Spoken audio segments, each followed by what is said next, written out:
स्वामी विवेकानंद के विचार आज के इस आधुनिक युग में प्रेरणा का एक ऐसा स्रोत है जो निराशा से भरे जीवन में आशा की एक नदी बहाते हैं। उनके ओजस्वी भाषण, उनके द्वारा दिए गए प्रेरणादायी उपदेश जीवन में आगे बढ़ने के लिए और जीवन में सफलता हासिल करने में सहायता प्रदान करते हैं। भारत के महान विचारकों में से एक है स्वामी विवेकानंद जी। स्वामी विवेकानंद जी वेदों, उपनिषदों के महान ज्ञाता और एक प्रखर वक्ता रहे हैं। उनका सनातन धर्म और संस्कृति के प्रचार प्रसार में महत्वपूर्ण योगदान रहा है। उन्होंने विश्व भर में वेदांत दर्शन का प्रसार किया और पूरे विश्व को सनातन धर्म और संस्कृति से परिचित कराया। ये स्वामी जी की शिक्षा का ही असर था कि भारत की गुलामी के समय में लोगों के अंदर राष्ट्रवाद की भावना को बल मिला और इस भावना ने ही लोगों में एकता स्थापित की, जिसने गुलामी की जंजीरों को तोड़कर भारत की आजादी में महत्वपूर्ण भूमिका निभाई। स्वामी विवेकानंद जी ने कर्म योग, राजयोग, ज्ञान योग, भक्ति योग जैसी किताबों के अपने विचारों को हम तक पहुंचाया है।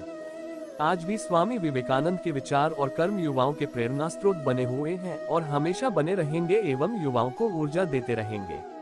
स्वामी जी भी मानते थे कि अगर युवाओं की ऊर्जा को सही दिशा प्रदान की जाए तो राष्ट्र के विकास को नए आयाम तक ले जाया जा सकता है। आज का युवा जीवन में चारों ओर से निराशाओं से घिरा हुआ है। ऐसे में स्वामी विवेकानंद के विचार ही उसको कर्म करने के लिए उत्साहित कर सकते हैं। स्वामी विवेकानंद के विचार युवाओं के लिए एक गुरु की भांति तथा एक पथ प्रदर्शक के रूप में हमेशा उनके साथ रहते हैं और उन्हें महान कार्य करने के लिए प्रेरित करते हैं। इसीलिए विश्व के हर मनुष्य को स्वामी विवेकानंद के विचारों को अपने जीवन में आत्मसात करना चाहिए तथा एक कर्मठ और ओजस्वी मनुष्य की भांति जीवन व्यतीत करना चाहिए। मन की एकाग्रता ही समग्र ज्ञान है, बल ही जीवन है और दुर्बलता मृत्यु। मौन क्रोध की सर्वोत्तम चिकित्सा है। दिल और दिमाग के टकराव में दिल की सुनो। खुद को कमजोर समझना सबसे बड़ा पाप है। चिंतन करो, चिंता नहीं, नए विचारों को जन्म दो। ज्ञान का प्रकाश सभी अंधेरों को खत्म कर देता है। भय और अपूर्ण वासना ही समस्त दुखों का मूल है। व्यक्ति में अंतर्निहित पूर्णता की अभिव्यक्ति है।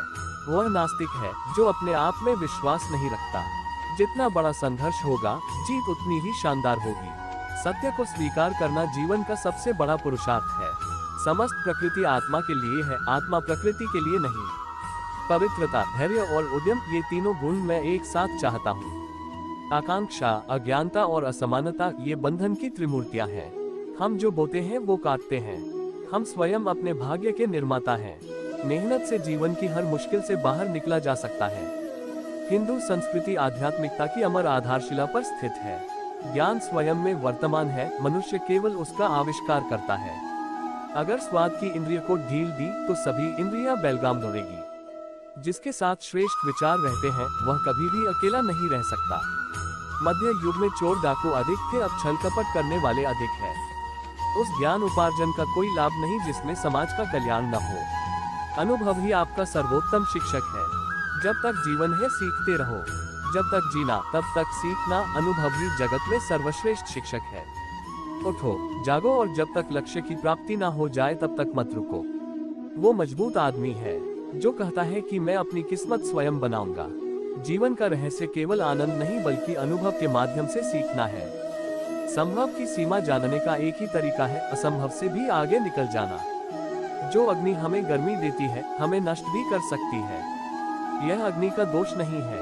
सच को कहने के हजारों तरीके हो सकते हैं और फिर भी सच तो वही रहता है। हर काम को 3 अवस्थाओं से गुजरना होता है, उपहास, विरोध और स्वीकृति। वह आदमी अमृतत्व तक पहुंच गया है जो किसी भी चीज से विचलित नहीं होता है।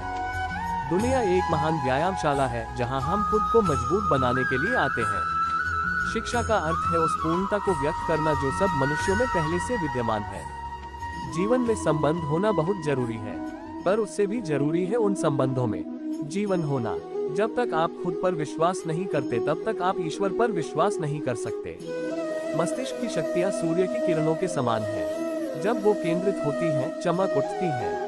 संगति आपको ऊंचा उठा भी सकती है और यह आपकी ऊंचाई को खत्म भी कर सकती है। एक पुस्तकालय महान व्यायामशाला है जहां हम अपने मन को मजबूत बनाने के लिए जाते हैं। शक्ति जीवन है, निर्बलता मृत्यु है। विस्तार जीवन है, संकुचन मृत्यु है। प्रेम जीवन है, द्वेष मृत्यु है। पवित्रता, धैर्य और दृढ़ता, ये तीनों सफलता के लिए आवश्यक है, लेकिन इन सबसे ऊपर प्यार है। तुम अपनी मंजिल को तो रातों रात नहीं बदल सकते, परंतु अपनी दिशा को रातों रात बदल सकते हैं। केवल उन्हीं का जीवन है जो दूसरों के लिए जीते हैं। अन्य सब तो जीवित होने से अधिक मृत हैं। जो कुछ भी तुमको कमजोर बनाता है, शारीरिक, बौद्धिक या मानसिक, उसे जहर की तरह त्याग दो। किसी चीज से डरो मत, तुम अद्भुत काम करोगे।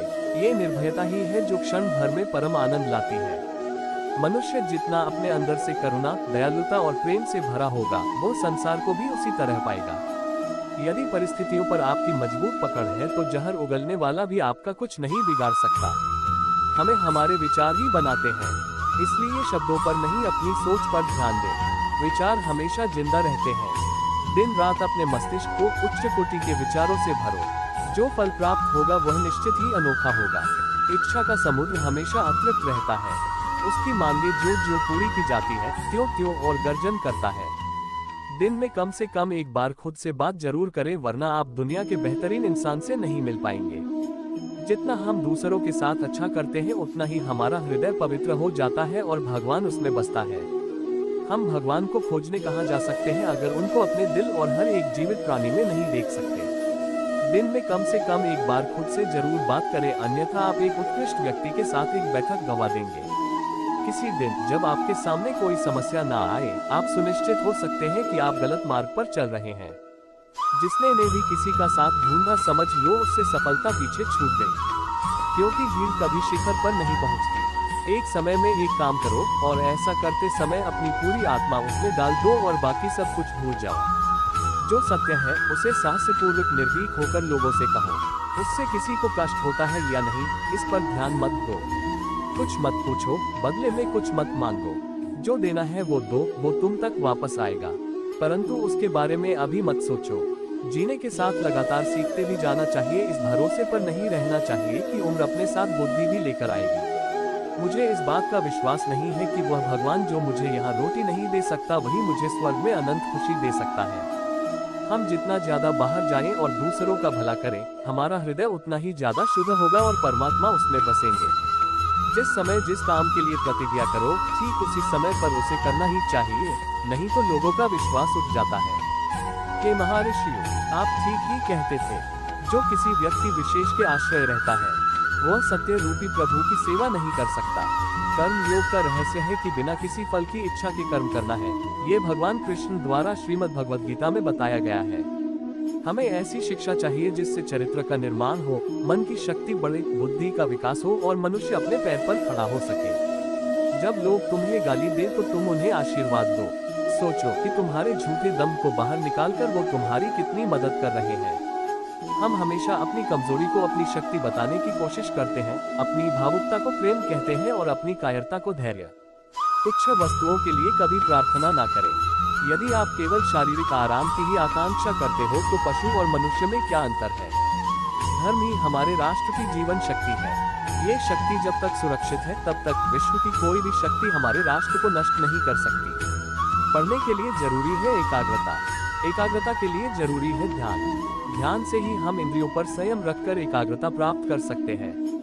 यदि हमें गौरव से जीने का भाव जगाना है, अपने अंतर्मन में राष्ट्रभक्ति के बीज को पल्लवित करना है, तो राष्ट्रीय तिथियों का आश्रय लेना होगा।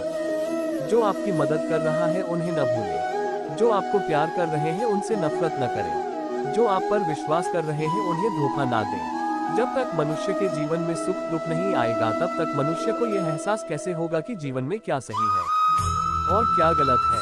आप जोखिम लेने से भयभीत न हो। यदि आप जीतते हैं तो आप नेतृत्व कर सकते हैं, यदि हारते हैं तो आप दूसरों का मार्गदर्शन कर सकते हैं। धर्म कल्पना की चीज नहीं है, प्रत्यक्ष दर्शन की चीज है। जिसने एक भी महान आत्मा के दर्शन कर लिए वह अनेक पुस्तकी पंडितों से बढ़कर है। मनु ने सन्यासियों के लिए कहा है कि अकेले रहो और अकेले चलो। सारा संसार बच्चे का खेल मात्र है, प्रचार करना, शिक्षा देना तथा सभी कुछ। सत्य प्राचीन अथवा आधुनिक किसी समाज का सम्मान नहीं करता। समाज को ही सत्य का सम्मान करना पड़ेगा, अन्यथा समाज का विनाश हो जाएगा। सत्य ही हमारे सारे प्राणियों और समाजों का मूल आधार है, अतः सत्य कभी भी समाज के अनुसार अपना गठन नहीं करेगा। वही समाज सबसे श्रेष्ठ है जहाँ सभी सत्यों को कार्य में परिवर्तित किया जा सकता है, यही मेरा मत है। और यदि समाज इस समय उच्चतम सत्यों को स्थान देने में समर्थ नहीं है तो उसे इस योग्य बनाओ, और जितना शीघ्र तुम ऐसा कर सको उतना ही अच्छा। दोस्तों, अगर यह वीडियो आपको पसंद आया तो कृपया इसे लाइक करें और हमारे चैनल को सब्सक्राइब करना न भूलें। ऐसे ही और रोचक वीडियो के लिए बेल आइकन को दबाकर हमारे साथ जुड़े रहें। आपका सपोर्ट हमारे लिए महत्वपूर्ण है। धन्यवाद।